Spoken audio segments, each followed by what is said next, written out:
711 ईस्वी, अंदलुस का साहिल। 7,000 सिपाही और सामने 1 लाख का टोडी लश्कर मौत बनकर खड़ा था। सिपाहियों के चेहरों पर खौफ था। वो पीछे मुड़कर अपनी कश्तियों को देख रहे थे। वापसी का वाहिद रास्ता। तारिक बिन जियाद ने हुक्म दिया, अपनी कश्तियां जला दो। आग के शोले आसमान को छूने लगे। सिपाही चीखे, अमीर, हम वापस कैसे जाएंगे? हम यहां मर जाएंगे। अमीर मोहतरम, हम वापस कैसे जाएंगे? हम यहाँ मर जाएंगे। खामोश हो जाओ, हम लड़ेंगे और जीतकर वापस जाएंगे। तारिक ने अपनी तलवार निकाली और तड़प कर कहा, सिपाहियों, अब तुम्हारे सामने दुश्मन है और पीछे समंदर।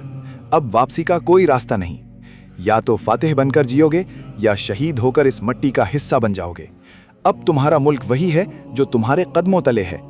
उस दिन तारीख ने देखा कि 7,000 ने 1 लाख को धूल चटा दी, क्योंकि जो कश्तियां जला देते हैं वो कभी हारे हुए घर वापस नहीं जाते।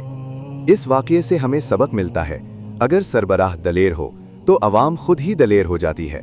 सदका जारिया समझकर वीडियो को लाइक और चैनल को सब्सक्राइब कर दें।